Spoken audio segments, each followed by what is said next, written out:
नमस्कार, वास्तु लिविंग में आप सभी दर्शकों का बहुत बहुत स्वागत। मैं हूं विकास नांगिया। दोस्तों, अब से कुछ दिन पहले हमने नए साल का आगाज किया। नए साल की शुरुआत में सोचा कि क्यों ना नए नए विषयों पर हम अपनी वास्तु और फंक्शुई कंसल्टेंट पल्लवी जी से बातचीत करें, और उसी को मद्देनजर रखते हुए आज हम बातचीत करेंगे पल्लवी जी से मार्केटिंग, प्रमोशन एंड वास्तु विषय पर। आइए उनका स्वागत करते हैं। पल्लवी जी, कार्यक्रम में आपका बहुत बहुत स्वागत है। शुक्रिया। पल्लवी जी, प्रोडक्ट की मार्केटिंग हो या सर्विसेज का प्रमोशन, उन सब में वास्तु मदद कर सकता है, पर ऐसा बहुत कम दर्शक इस बात को समझते हैं। बतौर वास्तु कंसल्टेंट आप क्या कहेंगे? वास्तुशास्त्र बहुत सालों पहले जब शुरू हुआ था तब अलग अलग तरह के कंस्ट्रक्शन स्ट्रक्चर की फॉर्मूला के साथ जुड़ा हुआ था, जिसमें उसके शेप कैसे होने चाहिए, स्लोप्स कैसे होने चाहिए, डायमेंशन किस तरह के होने चाहिए, कलर्स किस तरह से होने चाहिए, उस तरह की बातों के साथ जुड़ा हुआ था। उसी के साथ साथ वास्तु जब पर्सन के ऊपर अप्लाई होता है तो उसकी फॉर्मूला ये रहती है कि उनको बैठने के लिए उनकी दिशाएं कैसी होनी चाहिए। जब वो अलग अलग तरह के बिजनेस के साथ जुड़े हुए हो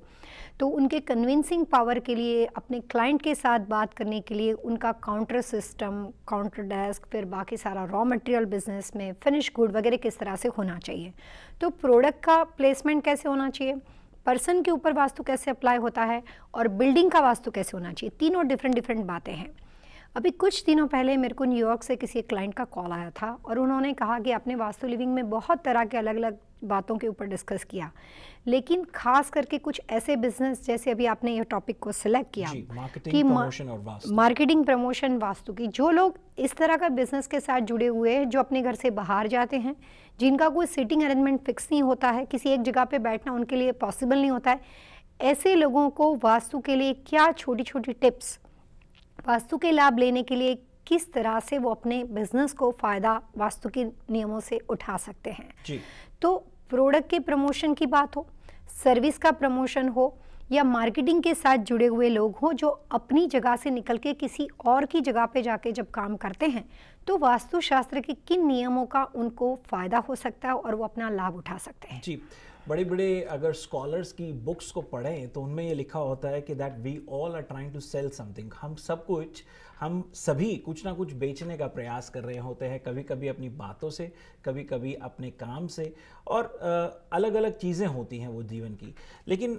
ये समझना कि जब कोई चीज़ बेचना आपके व्यवसाय से जुड़ जाता है, आपके प्रोफेशन से जुड़ जाता है, तो वो एक अलग बात हो जाती है, और उसमें वास्तु मदद कर सकता है। ये बहुत असमंजस की बात है। पल्लवी जी, ये तो समझ पाया कि जब हम एक ऑफिस में बैठे होते हैं, जिस तरह से आपने समझाया भी, और हमारे बहुत से दर्शक जो रेगुलर व्यूअर्स हैं वो भी इस बात को समझ सकते हैं, जब आप किसी ऑफिस में हैं, किसी बिल्डिंग में हैं, किसी या आपका होटल है, मोटेल है, कन्वीनियंस स्टोर है, लिकर स्टोर है, इस तरह के बिजनेस में आप हैं, तो समझ सकते हैं कि दशा बदल सकती है। लेकिन यदि आपका एक मोबाइल चलता फिरता बिजनेस है जहां पे आप कस्टमर्स के साथ इंटरेक्शन कर रहे हैं, जैसे आपने इस क्लाइंट की बात करी,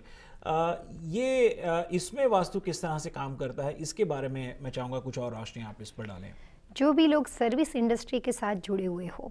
जैसे इंश्योरेंस एजेंट होते हैं, मार्केटिंग से रिलेटेड सेल्स एम्प्लॉय वगैरह होते हैं, जिनको कंपनी की ओर से एक टारगेट दिया जाता है, कंस्ट्रक्शन स्ट्रक्चर के साथ जुड़े हुए कॉन्ट्रैक्टर वगैरह होते हैं जो साइट पे जाते हैं और ईच साइट उनका रिनोवेशन कैसे होना चाहिए वो अपने क्लाइंट को वहाँ पे एक्सप्लेन करते हैं, वहीं से उनका डील शुरू होता है। कंस्ट्रक्शन बिल्डिंग के लिए जो सेल्स टीम्स को रखा जाता है कि जब बिल्डिंग का पूरा प्रोजेक्ट रेडी होता है तब सेल्स टीम्स के लोग जो होते हैं वो अपने क्लाइंट को वहाँ पे वो घर के बारे में या कमर्शियल शॉप के बारे में वहाँ पे उसको बताते हैं और कोशिश करते हैं और फिर अपनी जगह पे लेके जाते हैं। तो वास्तु इस तरह के लोगों के लिए सबसे पहले उसकी शुरुआत होती है, उस आदमी के सक्सेस के लिए उसकी शुरुआत होती है उसके घर से।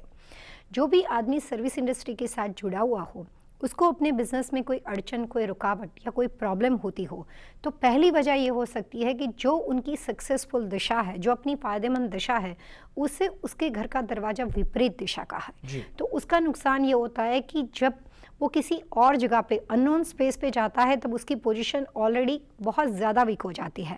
जिनकी आमतौर पे एक ऑफिस फिक्स होती है, इंपोर्ट एक्सपोर्ट से रिलेटेड बिजनेस हो, मीडिया के साथ रिलेटेड लोग हो, जो अपने घर से निकलते हैं और अपनी ऑफिस लोकेशन पे आते हैं, घर का वास्तु ठीक ना हो लेकिन ऑफिस का वास्तु ठीक हो तो उनके 30-40% वहाँ पे एक पॉजिटिव पॉइंट बन जाते हैं। जी। कई बार ऑफिस का वास्तु ठीक ना हो लेकिन घर का हो तो 70-80% फिर भी वो सिक्योर हो जाते हैं। लेकिन जब घर का वास्तु ठीक ना हो और आप कंप्लीटली बाहर जाके नई नई जगहों पे लोगों के साथ काम करते हो तो वो दोनों चीज़ों के अंदर आदमी बहुत ज़्यादा वीक हो जाता है, जिसकी वजह से बार बार उसकी जॉब छूट जाती है।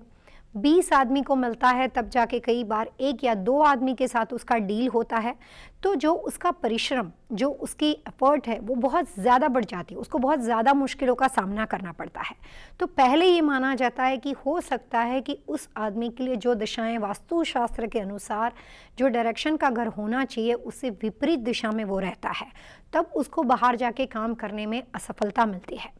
सेकंड ऑप्शन ये उसका हो सकता है कि घर का वास्तु ठीक होने के बाद जब वो किसी और क्लाइंट की साइट पे जाके काम करता है तब वो क्लाइंट से जब बातचीत करता है तो कई बार आप किसी भी जगह पे बातचीत करते हो,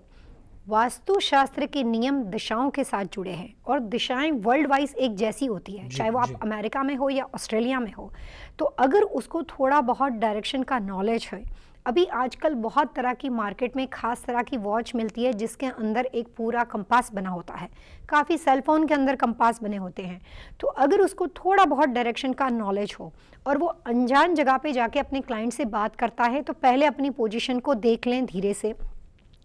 और अगर वो हमेशा अपने क्लाइंट के साथ बात करने के लिए अपना सिटिंग या खड़े रहकर अपना एंगल उस ढंग से चेंज कर ले कि उसका फेसिंग नॉर्थ की ओर रहे या फिर उसका फेसिंग ईस्ट की ओर हो रहा है, तो मार्केटिंग बिजनेस के साथ जुड़े हुए लोगों को अपनी बातचीत के कन्विंसिंग पावर को प्रूव करके उस क्लाइंट को उस तक पहुंचने में उसका प्रेजेंटेशन सक्सेसफुल साबित हो जाएगा, तो भी वो बिजनेस लूज नहीं करेंगे और उसका काम उसी साइड पे 2-3 बार बैक एंड फोर्थ होने के बाद भी वो क्लाइंट उनको काम ज़रूर दे देगा। तो बहुत 3-4 अलग अलग टिप्स है, लेकिन पहली फॉर्मूला है कि अपना फेसिंग कोशिश करनी चाहिए कि सही दिशा का हो। जी दर्शकों, दिशा